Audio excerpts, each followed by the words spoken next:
Bonjour à tous, dans cette nouvelle petite vidéo, je vais vous expliquer ce qu'est le cosinus.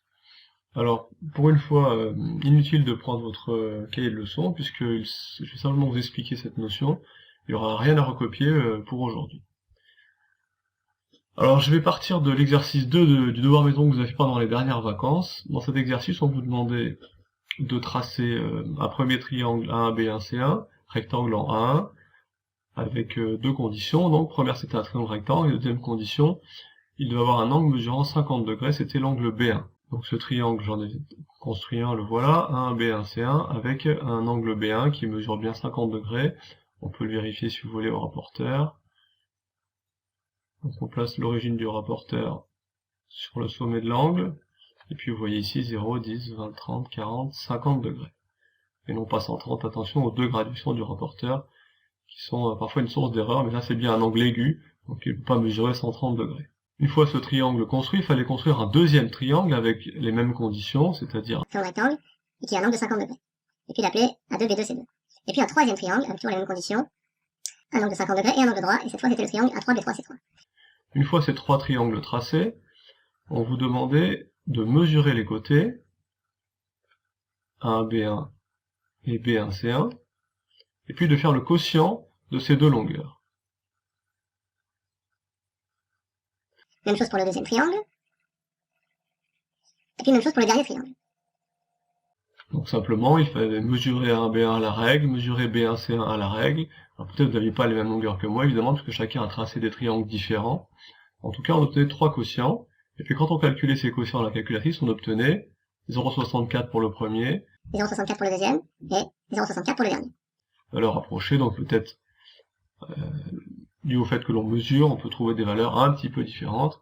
Et l'idée était celle-là, c'est que dans n'importe quel triangle rectangle avec les mêmes angles, est-ce que cet angle ici est le même pour chaque triangle? Oui, on l'a déjà revu, puisque dans un triangle, la somme des angles fait 180 degrés. Donc si celui-là mesure 90 et celui-là mesure 50, celui-là mesure forcément 40 degrés, et ce dans les trois triangles. On trouve donc le même rapport quand on divise la longueur du côté A1B1 par l'hypoténuse du triangle. En sachant bien sûr que dans tous les triangles, on a le même angle de 50 degrés. Alors cette histoire de quotients égaux, ça peut peut-être vous rappeler ce qu'on avait fait au début de l'année sur la proportionnalité. Quand on avait un tableau comme ceci, on vous posait la question est-ce que c'est proportionnel? Et bien là encore on calculait des quotients, 21 divisé par 27,3, 3 divisé par 3,9 dans chaque colonne, ainsi de suite, et on trouvait à chaque fois le même nombre et on disait bah donc c'est proportionnel. Alors là on a calculé trois quotients, on a trouvé le même résultat, donc on pourrait mettre ces valeurs dans un tableau, et puis on aurait le coefficient de proportionnalité qui serait donc 0,64, puisqu'on a trouvé 0,64 à chaque fois. Si on mettait, eh bien, 1B1 dans la première colonne, en dessous B1C1, puis A2B2, B2C2, A3B3, et enfin B3C3. Alors que vient faire la proportionnalité au milieu des triangles rectangles et des angles? Eh bien l'idée, on y reviendra, c'est que ces trois triangles, vous voyez, qui se ressemblent, on pourrait dire, même s'ils ne sont pas superposables, en maths on appelle ces triangles des triangles semblables. C'est-à-dire qu'ils ont les mêmes angles, mais pas forcément les mêmes longueurs. Alors des triangles semblables, si je les avais disposés différemment, autrement dit si je les avais disposés de cette façon-là, on peut remarquer que le grand triangle est un agrandissement du petit triangle. Autrement dit, si, admettons, là j'ai un peu modifié les longueurs du petit triangle, mais si le triangle en orange, là, cette longueur A1, B1, est le double de A3, B3, eh bien vous imaginez bien que A1, C1 va être le double de A3, C3, et puis B3, B1, C1 va être le double de B3, C3. Autrement dit, toutes les longueurs du grand triangle, on les obtient en multipliant la longueur du petit triangle par 2. Donc vous voyez, vous sentez un petit peu la notion de proportionnalité. On revient un petit peu à cette histoire d'angle et de rapport. Donc, ce qu'on avait fait avec 50 degrés, donc on a trouvé à chaque fois comme quotient 0,64, 0,64, 0,64, on vous demandait de le refaire avec 35 degrés. Alors, même chose. On a tracé un triangle avec un angle de 35 degrés, puis un deuxième avec des longueurs différentes, puis un troisième avec des longueurs différentes, Puis on a calculé les quotients demandés. 1B1 sur B1C1, on a trouvé cette fois 0,82. Le deuxième triangle, 0,82 également. Et le dernier triangle, 0,82 également. Ce qu'on commence à sentir, c'est que à chaque fois qu'on a un angle, donc on l'a fait pour 50 degrés, on a calculé les quotients, on a trouvé 0,64. On l'a fait pour 35 degrés, on a trouvé à chaque fois qu'on a divisé la longueur de ce côté par la longueur de l'hypoténuse, dans tous les cas on a trouvé 0,82. Donc ce qu'on commence à sentir, c'est qu'à chaque fois qu'on fixe un angle, on a comme ça un nombre qu'on obtient en divisant le côté adjacent, c'est comme ça qu'on l'appelle, par l'hypoténuse. Bon, alors, on va pas s'amuser à le faire pour 1 degré, 2 degrés, 3 degrés, 4 degrés, etc. Bien que vos grands-parents, vos arrière-grands-parents, avaient ce qu'on appelait des tables trigonométriques, qui ressemblaient un petit peu à ceci. Et qu'est-ce que c'était que cette table? Eh bien, c'était une table dans laquelle ils avaient tous les angles, 1 degré, vous voyez, 2 degrés, 3 degrés, 4 degrés, 5 degrés, etc. Et puis, sinus, tangente, on en reparlera un peu plus tard, mais le cosinus dans une colonne à côté. Donc, par exemple, le cosinus de 35, alors regardez ici, 35 degrés, donc c'est ici. Le cosinus c'est la dernière colonne, et on trouve 0,819. Et si on arrondit au centième, on trouve la même chose que nous, c'est-à-dire 0,82.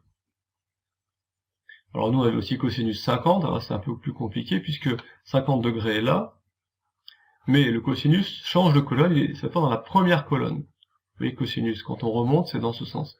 Donc 50 degrés, le cosinus est là, 0,64. C'est bien ce qu'on a trouvé nous aussi. Dans la première question de l'exercice, on a bien trouvé 0,64. Donc, à chaque angle correspond un nombre, compris entre 0 et 1. Donc pour 50 degrés, 0,64, pour 35 degrés, 0,82. Alors, évidemment, la découverte de cette relation date de 4000 ans avant Jésus-Christ, et donc bien avant la notion de fonction qui est seulement du XVIIe siècle. Mais n'empêche qu'on a déjà parlé des fonctions, et vous savez que quand on associe comme ça deux nombres, à 50 degrés on pourrait associer 0,64, à 35 degrés on pourrait associer 0,82, quand on associe comme ça des nombres ensemble, on parle de fonctions, et bien simplement, on a appelé cette fonction-là cosinus. Et cosinus, c'est simplement le lien, on peut dire, entre l'angle et le rapport qu'on a trouvé en faisant ce quotient. Alors, avec la notation qu'on a appris, on va noter ça comment? Eh bien, cosinus de 50 est égal à 0,64. Et cosinus de 35 égale 0,82. Ainsi de suite. Alors nous, on n'a plus les tables trigonométriques, mais on a la calculatrice. Donc, à vous de voir sur votre calculatrice, vous trouverez facilement la touche cos, qui correspond au cosinus. On se rapproche petit à petit de l'introduction que j'avais faite dans la dernière vidéo, qui disait que la trigonométrie, c'était la relation, le lien entre les angles et les côtés. Donc là, le cosinus, lui, il fait la relation entre l'angle et ce rapport, mais ce rapport, ou plutôt celui-là, puisqu'on est à la suite de l'exemple avec 35 degrés, ce 0,82, rappelons-nous comment on l'avait obtenu. On l'a obtenu en divisant 1AB1 par B1C1. Donc 0,82, il est égal à 1AB1 sur B1C1. Donc vous voyez ici le lien, la relation entre l'angle, 35 degrés, et puis la longueur des côtés, 1AB1 et B1C1. Alors par quoi se fait ce lien? Eh bien par l'intermédiaire du cosinus. Donc le cosinus fait le lien entre l'angle et ce nombre entre 0 et 1, et ce nombre entre 0 et 1, il est justement égal à la longueur du côté adjacent divisé par l'hypoténuse. Autrement dit, grâce à cette relation, on peut déterminer, par exemple, parmi ces trois nombres, on a donc l'angle de 35 degrés, la longueur du côté 1B1, et puis la longueur du côté B1C1. Donc qu'est-ce qu'on va être capable de faire maintenant avec ces relations? Eh bien, si on vous donne l'angle et un des côtés, eh bien vous pourrez trouver l'autre côté en utilisant le cosinus.